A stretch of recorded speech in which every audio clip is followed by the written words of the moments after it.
Bienvenue dans cette troisième partie concernant la validation du password. On va pouvoir accepter le password de la personne uniquement s'il est fort. Donc, ce qu'on va faire, on va créer une variable, on va l'appeler result. Ça va être égal à la chaîne de caractères vide, donc on va initialiser sa valeur. Donc, si le password est faible, donc result va être égal à faible. Donc, puisqu'on a trois cas où le password est faible, donc on va la dupliquer trois fois. Parfait.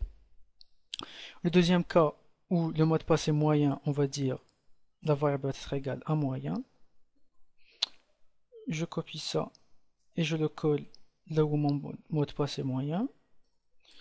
Et si le mot de passe est fort, ce qu'on va dire ici, elle va être égale à fort. Donc si la personne ne saisit rien, c'est-à-dire quand le message d'erreur veuillez saisir votre password apparaît, notre result va être égal à vide, on va dire vide. Ok, parfait. Et ici, ce qu'on va faire, on va démarrer un autre événement sur le formulaire. Donc form.submit function.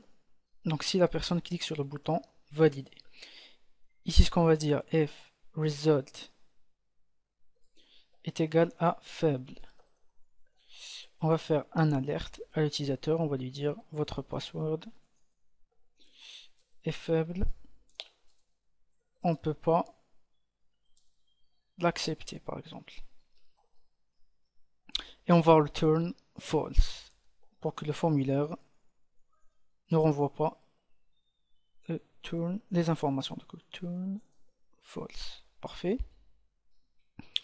Donc, le deuxième cas, ici, je copie ça.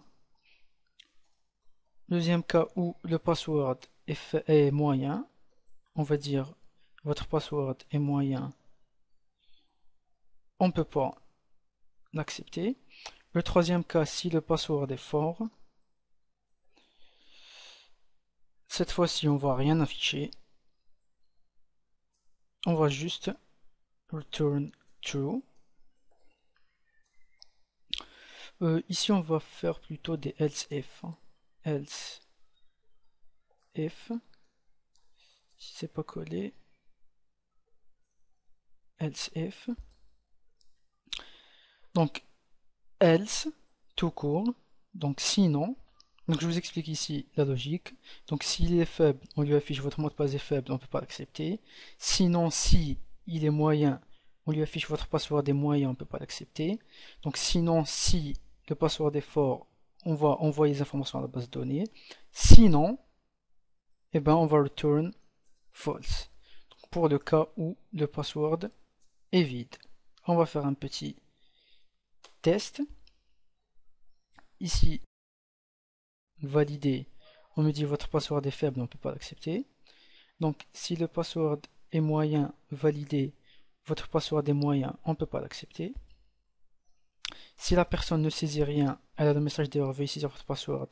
On clique sur valider, le formulaire n'envoie pas les informations, donc il ne se rafraîchit pas, donc la page ne se rafraîchit pas. Donc si le password, c'est-à-dire si le password est, on va dire, fort, comme ceci, validé, et la page se rafraîchit. Donc des informations ont bel et bien été envoyées vers la base de données. Donc effectivement, pour notre cas, on n'a pas de script PHP qui permet d'envoyer les informations à la base de données. Vous pouvez inclure ce script dans votre formulaire d'inscription qu'on a déjà réalisé. Donc on arrive à la fin de ce tuto. Donc si vous avez n'importe quel problème, postez votre question en bas. Donc je vous remercie. On se voit dans la prochaine partie.